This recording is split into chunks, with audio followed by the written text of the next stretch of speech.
sans avoir parlé avec Noël, j'avais l'intention de vous faire lire le psaume 150. Alors tout à l'heure, c'est Noël qui l'a lu. Maintenant, ce sera à notre tour, selon la façon dont il sera découpé, une version d'ailleurs légèrement différente aussi. Et tous ensemble, pour commencer, chantez la louange de l'Éternel. Louez Dieu dans son sanctuaire, louez-le dans l'étendue où éclate sa puissance.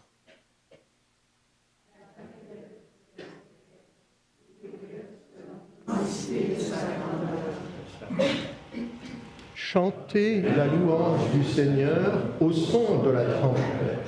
Louez-le avec le luth et la harpe. Avec le tambourin et avec les danses. Louez-le avec les instruments à cordes et le chalumeau. Chantez sa louange avec les cymbales sonores. Louez-le avec les cymbales retentissantes. Que tout ce qui respire loue l'Éternel, louez l'Éternel. Et que le Seigneur puisse bénir la lecture de sa parole.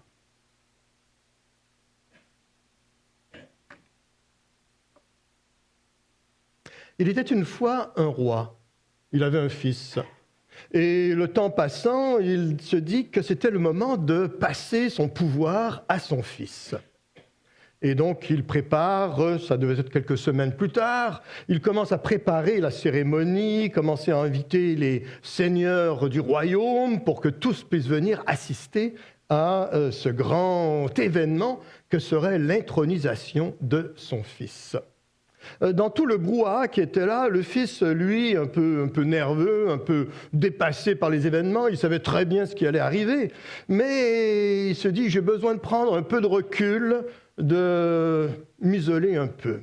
Alors que d'habitude, lorsqu'il sortait du château, il y avait toujours une escorte qui était avec lui pour l'accompagner. Cette fois-là, il décida de prendre une petite porte dérobée et s'en alla sans le dire à personne dans la forêt. Forêt qu'il connaissait très bien d'ailleurs. Il avait l'habitude d'y aller chasser régulièrement. Forêt qu'il connaissait dans tous les sentiers, tout ça qu'il avait parcouru. Et là donc, cheminant dans la forêt, il arriva dans une clairière qu'il ne se rappelait pas vraiment avoir remarqué. Et il s'assit au pied d'un arbre. Le temps est passé. Est-ce qu'il s'est endormi? Est-ce qu'il était à moitié conscient de ce qui se passait? Tout d'un coup, il a entendu une musique. Il a entendu une musique incroyable. Une musique qui résonnait. Et il s'est mis à écouter et à entendre. Cette musique lui faisait du bien. Cette musique le travaillait à l'intérieur, comme quelque chose qui te nourrit par en dedans. Tout ça. Et il était là à écouter. Le temps passe, il se rend compte de rien. Est-ce qu'il rêvait? Est-ce qu'il est parti en songe? On ne sait trop. Sauf que le roi, lui, dans le château, commençait à s'inquiéter, disant, avez-vous vu mon fils? Où est-ce qu'il est? Est-ce que quelqu'un l'a vu? Personne. Personne ne savait où il était. Et le roi, très inquiet, se dit, peut-être qu'il a été enlevé, peut-être que des rois d'autres royaumes sont venus le prendre, peut-être qu'il est arrivé un accident, bon, il ne savait pas. Et donc, il décide d'envoyer ses soldats, sa garde, pour examiner autour du château et s'éloigner pour chercher et retrouver et ramener son fils. Les gardes sont partis, ont commencé à explorer la forêt qui était à côté du château. Et une petite escouade de gardes est arrivée dans cette clairière et ils ont vu le fils qui était là, étendu au pied de l'arbre, inconscient. Est-ce qu'il dormait? Est-ce qu'il rêvait? Est-ce que c'est un songe ou quoi? Ils se sont approchés, ils l'ont réveillé, ils l'ont secoué, il s'est secoué lui-même, il les a regardés, il n'avait pas vu le temps passer, ça faisait des heures et des heures et des heures qu'il était là. Et les gardes l'ont ramené. Mais le fils, lorsqu'il est sorti de cette clairière, se sentait tout drôle, se sentait comme quelque chose qui lui manquait. La musique, lorsqu'il s'était réveillé, avait arrêté de jouer dans sa tête ou dans son cœur. Et là, tout d'un coup, il se dit, il y a quelque chose qui me manque. Il faut que j'entende à nouveau cette musique. Les gardes l'ont conduit jusqu'au palais, l'ont ramené auprès de leur père, du père le roi, tout ça. Lui était très content, tout ça. Le fils de lui dire, écoute, je me sens très très fatigué, il faut que j'aille m'allonger. Il est allé dans sa chambre, s'est allongé, et là, tristement, il s'est mis à dépérir. Il s'est mis à dépérir rapidement, à devenir de plus en plus faible. Le père qui est allé le voir lui dit, attends, qu'est-ce qui se passe ? Tu as besoin d'être fortifié, tu as besoin de réconfort, tu as besoin de prendre un repas, tu as besoin de... on va appeler les médecins, on va voir qu'est-ce qui se passe avec toi. Et le fils, la seule chose qu'il pouvait dire, c'était « J'ai besoin d'entendre cette musique à nouveau. J'ai besoin d'entendre cette même musique que j'ai déjà entendue. » Le père ne comprenait pas pourquoi est-ce qu'il disait ça, il ne savait trop ce qui se passait. Il appelle tous les médecins, tout ça, qu'il y avait dans son château. Ils viennent pour examiner le fils. Ils ne trouvent absolument rien d'autre que cette phrase que le fils continuait à dire « Il faut que j'entende cette musique. » Alors le père décida d'organiser une sorte de grand concours en se disant « S'il a entendu cette musique, c'est que quelqu'un a joué quelque part. Alors on va convoquer tous les musiciens du royaume, on va choisir, qu'ils puissent jouer pour redonner de la santé à mon fils, le fils qui était en train de dépérir sur son lit. » Les sages du royaume, les conseillers du roi, les gardes qui étaient là, les courtisans, les courtisanes, tout le monde s'est mis de la partie, des messages ont été envoyés, des gens sont allés à droite et à gauche pour trouver les meilleurs musiciens du royaume. Ils en trouvèrent 5. 5. Uniquement 5 dans tout le royaume, et qui avaient une musique, lorsque ces gens-là les avaient entendus, une musique qui pouvait quelque part transformer quelque chose. Une musique qui pouvait, pour le père, en espérant, redonner la santé à son fils. Ils sont arrivés, il a organisé dans la chambre du fils, il y avait les gardes d'un côté, il y avait les conseillers du roi de l'autre côté, il y avait certains des ministres qui étaient là. Ils ont fait rentrer le premier musicien. Le premier musicien qui est rentré, il avait un instrument, une lyre, c'est comme une petite harpe, tout ça. Et sa lyre était en bois de rose. Les cordes de sa lyre étaient faites de fibres végétales. Ce musicien s'est mis à jouer et à chanter le rire des enfants. Il s'est mis à jouer et à chanter les oiseaux qui gazouillent dans les arbres. Il s'est mis à jouer et à chanter le vent qui souffle et qui agite les feuilles. L'eau de la rivière qui coule. Il s'est mis à chanter et à jouer quelque chose qui faisait du bien, quelque chose qui était bon, quelque chose qui était beau à entendre, quelque chose qui raffermissait, qui faisait sourire à la vie. Mais voilà, le grand problème, c'est que ces fibres végétales qui sont là se mirent à se casser l'une après l'autre. Et son chant, il ne pouvait plus entonner de la même façon, il ne pouvait plus poursuivre son chant. La musique a dû s'éteindre et s'arrêter. Les gardes, au signal du roi, ont pris ce musicien et l'ont sorti de la pièce. Non. Même si cette musique était superbe, elle n'a pas réussi à redonner la santé à ce fils. Ils ont fait rentrer le deuxième. Le deuxième musicien, sa lyre était en fer, ses cordes étaient en airain. Il chantait la force, il chantait la victoire, il chantait le pouvoir, il chantait la guerre. Un chant qui résonnait à l'oreille de tous les gardes qui étaient là, un chant victorieux, un chant qui faisait du bien. Un chant que le fils lui-même s'est redressé un peu sur son lit en écoutant cette musique, cette marche militaire qui était là. Parce que, il faut bien se comprendre, si quelque part la guerre a un mauvais côté des choses, le fait de pouvoir se défendre représente tout de même quelque chose, surtout pour ce roi, dans ce royaume, qui devait régulièrement se défendre contre les autres royaumes. Et donc, cette musique, le roi se disait, ça va faire du bien mon fils, ça va le remettre sur pied, cette musique. Le grand problème, c'est qu'il jouait encore et encore. Mais ces cordes en airain, ces cordes extrêmement dures, tout ça, fait en sorte que les doigts du musicien se sont mis à saigner. Et il avait de plus en plus mal. La douleur qui était là, la douleur qui l'emportait. Tout autant le pouvoir, tout autant la victoire, tout autant ces grands chants puissants peuvent fortifier, quelque part ils peuvent faire mal et très très mal.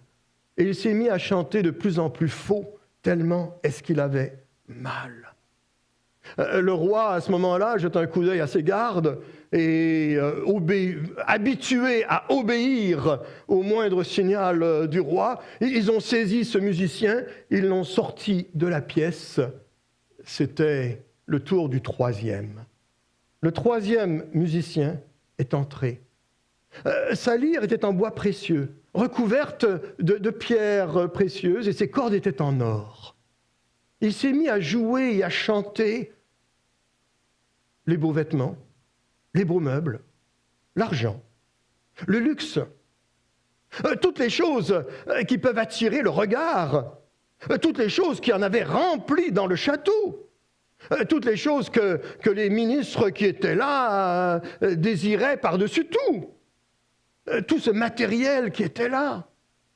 Il faut avoir en tête d'ailleurs, petite parenthèse, que le matérialisme ne dépend pas de la quantité de choses que l'on a. Il dépend essentiellement de l'attrait que l'on a pour les choses que l'on a. On peut être très riche et ne pas être matérialiste. On peut avoir peu de choses et être très matérialiste. Et il jouait, et il chantait. Et ce chant résonnait dans la pièce, remplissait tout l'espace de cette pièce. Et les gens qui l'entendaient souriaient à l'écoute de cette musique et de ce chant. Le problème des cordes qui sont en or, c'est que l'or est extrêmement malléable. Plus il est pur, plus il s'étire, plus il se déforme. Et donc, il avait beau continuer à jouer, et il jouait de plus en plus faux, parce que les cordes étaient de plus en plus déformées. À nouveau, tristement, le roi jeta un coup d'œil à ses gardes. Les gardes saisirent ce troisième musicien et le sortirent de la pièce. Ils firent alors entrer le quatrième musicien. Le quatrième musicien avait une lyre en bois d'ébène, un bois noir, un bois assez précieux. Ses cordes étaient en verre. Il se mit à chanter le savoir. Il se mit à chanter la connaissance. Il se mit à chanter tout ce que l'intelligence peut accumuler de savoir. Il se mit à chanter. Et ce chant, pour certains des membres qui étaient dans cette pièce à écouter, était un chant qui résonnait à leurs oreilles. Et le fils du roi lui-même, qui avait été éduqué, qui avait appris, contrairement à beaucoup de gens, à lire, à écrire, et qui avait une grande bibliothèque au château, trouvait ce chant très fascinant, très, très prestigieux. Et l'autre qui continuait à chanter tout ce que l'on peut savoir sur la terre. Jusqu'au moment, bien sûr, où à nouveau ces cordes de verre, se mirent à se casser l'une après l'autre. Le savoir, tout aussi grand soit-il, ne peut que nous amener à constater que l'on ne sait pas tout, qu'il y a toujours quelque chose qui nous échappe, et avoir l'humilité nécessaire de reconnaître qu'il y a des choses qui nous échappent. À nouveau, le roi jeta un coup d'œil à ses gardes qui comprirent le message et sortirent ce musicien. Le cinquième est entré. Il était habillé d'une drôle de façon, avec une capuche sur la tête. Son instrument était un peu caché sous son manteau. Lorsqu'il s'est mis à jouer, dès les premières notes, il y a eu une sorte de froid qui est entré dans la pièce. Il chantait la mort. Il chantait le désespoir. Il chantait le néant. Il chantait le scepticisme sur tout. Il chantait le cynisme, surtout. Et il chantait qu'il n'y avait rien à faire, que tout était vanité. Il chantait le mal, un chant qui hypnotisait. Car la mort accroche toujours, la mort dérange toujours. Et les gens étaient comme hypnotisés à écouter cette musique, hypnotisés à écouter ce chant qui les dépassait, ce chant qui, à la fois, leur faisait peur, mais qu'ils ne pouvaient pas faire autrement que de continuer à écouter. Plus personne ne bougeait dans cette pièce. L'atmosphère était de plus en plus glaciale. Tout le monde était figé sur place, à écouter encore et encore et encore cette musique lancinante qui était là. À un moment donné, le roi, revenant un petit peu à lui-même, se secouant, il regarda ses gardes qui étaient figés sur place, hypnotisés, mais il leur donna un petit ordre et eux, habitués à obéir sans même réfléchir, ont saisi ce personnage et l'ont sorti de la pièce. Les 5 musiciens étaient passés, le fils était toujours sur son lit, mourant. À ce moment-là, un serviteur est entré dans la pièce en disant « Maître, monsieur le roi, il y a quelqu'un qui est à la porte du château. Il ressemble à un mendiant, il a un instrument qui est de peu de qualité, mais il dit que peut-être que lui pourrait faire quelque chose pour votre fils. » Le roi était un peu surpris. Quelqu'un qui ressemble à un mendiant, qui n'avait pas été repéré par ses sages, mais se disant qu'il n'avait plus rien à perdre. Il se dit, allez le chercher, faites-le entrer. Ils sont allés le chercher. Il est entré dans la pièce. Lorsque ce personnage, habillé très simplement, les autres disaient un peu comme un mendiant, comparé à ce que les gens du royaume étaient habitués, à la cour du roi, et il a regardé le roi, son regard était à la fois très doux, mais en même temps rempli de force. Et il lui a dit, « Je dois rester seul avec votre fils. » Le roi était surpris. « Tout seul avec mon fils ? Mais qu'est-ce qu'il va faire ?» De l'autre côté, il se disait, « Je n'ai plus rien à perdre.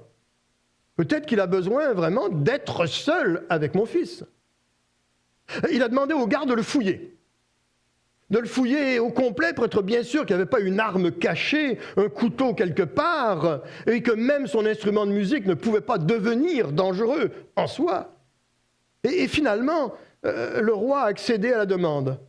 Il a dit à toutes les personnes présentes dans la pièce, que ce soit les ministres, que ce soit les conseillers, les sages du royaume, les médecins qui étaient là aussi, les gardes, il a dit à tout le monde de sortir. Et lui-même est sorti. Avec en tête la chose suivante, au moindre bruit suspect, au moindre son qui serait étrange, il foncerait dans la pièce et il viendrait arrêter ce personnage. Il a refermé les portes. Ce musicien est resté seul avec le fils du roi. Dès les premières notes, dès que ça a résonné, sa musique a rempli l'espace. Et le fils du roi a tout de suite reconnu. Dès les premières notes, c'était la musique qu'il avait entendue. Dès les premières notes, dès les premiers sons, c'était ce qu'il avait encore et encore besoin d'entendre et d'entendre. Il était là, à écouter, encore et encore. Le temps passait. De l'autre côté des portes, le roi qui était là avec les gardes avait beau tendre l'oreille, il n'entendait absolument rien. Pas un son, rien du tout. Ça faisait quelques minutes à peine qu'ils étaient là. Il commençait à s'inquiéter. De l'autre côté des portes, la musique qui jouait depuis des heures et des heures. Alors que le roi, lui, ça ne faisait que quelques minutes à peine. Il s'inquiétait de plus en plus. Qu'est-ce qui se passe ? Qu'est-ce qu'il est en train de faire ou quoi ? De l'autre côté de la pièce, le fils du roi s'est redressé sur son lit, s'est assis, le musicien s'est approché, et le musicien a commencé à lui parler. Ils ont parlé longtemps et longuement ensemble. De l'autre côté des portes, le roi n'entendait rien. Pas un son, pas une parole, rien du tout. Le silence le plus opaque qu'il peut y avoir. De l'autre côté des portes, le fils du roi parlait avec ce musicien en lui disant « Écoute, j'ai besoin de continuer à entendre cette musique. Tu ne peux pas t'en aller. » Le musicien de lui dire « Il faut que je parte, car il y en a d'autres qui ont besoin d'écouter cette musique aussi. Mais je vais faire une chose. Je te laisse mon instrument. Tu le prendras précieusement. Et cet instrument, à chaque fois que tu le toucheras, tu pourras rejouer cette musique. Tu pourras rejouer cette musique de l'âme, cette musique du cœur, cette musique qui transforme. Tu pourras à nouveau écouter cette musique. » De l'autre côté des portes, le roi, de plus en plus inquiet, dit à ses gardes « Défoncez la porte, on entre, on va voir. » Lorsqu'ils sont entrés dans la pièce, ils ont vu le fils du roi qui était là, assis sur son lit. Personne dans la pièce. Le musicien n'était pas là. Et ce fils de roi donnait l'impression de tenir quelque chose dans ses mains alors qu'il n'avait rien dans les mains. Le roi l'a regardé. Le fils du roi s'est levé avec un sourire sur le visage en disant « Maintenant, je sais. Maintenant, j'ai compris. Maintenant, je suis guéri. Maintenant, je suis guéri à tout jamais. » Cette musique, il pouvait la rejouer. Même si l'instrument, personne ne pouvait le voir. Cette musique, il pouvait continuer à jouer. Dans 2 Corinthiens, au chapitre 12, il y a ce verset un peu énigmatique. « Je connais un homme en Christ qui, il y a 14 ans, a été enlevé jusqu'au 3e ciel. Était-ce dans son corps ou à l'extérieur de son corps? Je l'ignore. Mais Dieu le sait. Et je sais que cet homme a été enlevé au paradis et a entendu des paroles ineffables qu'il n'est pas permis à un homme d'exprimer. Des paroles qu'il a entendues qu'il ne peut pas exprimer. » Qu'est-ce que c'est que ces paroles qu'on ne peut pas prononcer? Ces paroles qu'on ne peut plus dire. Chacun d'entre nous, ou plusieurs d'entre nous, ou peut-être la majorité d'entre nous, avons déjà entendu quelque part de ces paroles au fond de notre cœur, établies dans cette relation particulière, cette relation personnelle avec ce musicien capable de transformer nos vies. Plusieurs d'entre nous avons été transformés et avons reçu dans le fond de nos cœurs cette possibilité de pouvoir, à chaque fois que le besoin est là, se tourner à nouveau vers lui, de pouvoir faire rejouer à nouveau cette musique pour nous-mêmes. Mais chacun personnel. La musique de l'un n'est pas la musique de l'autre. Le chemin de vie et le chemin de foi de l'un n'est pas le chemin de vie et le chemin de foi d'un autre. Seul Dieu sait ce qu'il y a dans le fond de notre cœur. Seul Dieu sait le genre de relation que l'on peut avoir avec lui.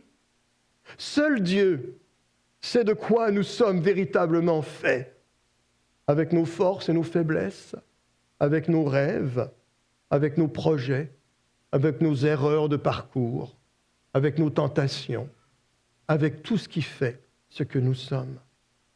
Personne d'autre ne peut savoir exactement ce que je vis dans ma relation avec Dieu. C'est une relation unique, vécue par chaque personne.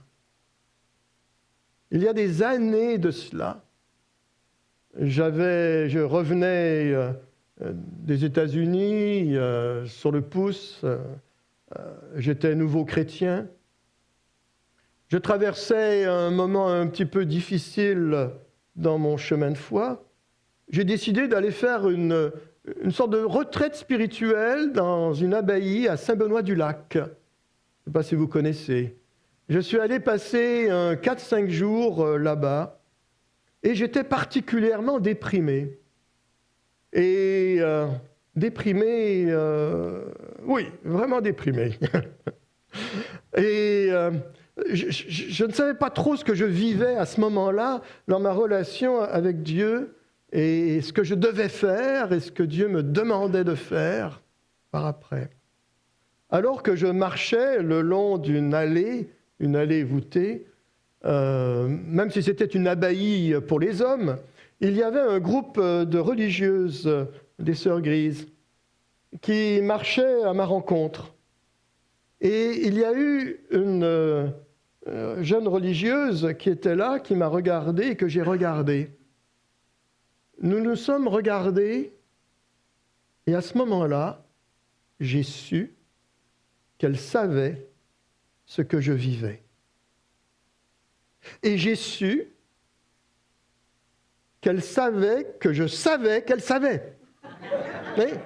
Et j'ai su clairement qu'elle savait, que je savais, qu'elle savait, que je savais qu'elle savait. C'était incroyable. Je n'ai jamais revécu ce genre de situation, ce genre incroyable de rencontre. Ce genre de rencontre qui fait du bien. Ce genre de rencontre qui nourrit. À ce moment-là, mon état un peu dépressif s'est envolé pratiquement. Je suis revenu souriant, la tête haute, je suis reparti de l'abbaye en pleine forme, prêt à affronter le monde avec tous les risques qu'il peut y avoir. Chacun d'entre nous a un chemin de vie et un chemin de foi personnel, particulier, et une relation particulière avec ce Dieu vivant par Jésus-Christ. Prions. Oui, Seigneur, à nouveau devant toi en cette fin de matinée, à nouveau devant toi avec une musique qui peut résonner dans nos cœurs et dans nos vies, dans nos âmes.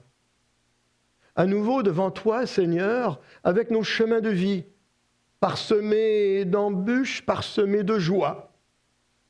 À nouveau devant toi, Seigneur, avec nos chemins de foi, avec nos moments de doute, nos questionnements, avec nos réponses aussi, avec ta présence, ô Dieu. Que tu puisses continuer à nous accompagner, jour après jour. Ta parole est fidèle. Tu as dit, Seigneur, que tu restes avec nous. Sois-tu béni, ô Dieu, pour tous tes bienfaits. Au nom du Christ vivant. Amen.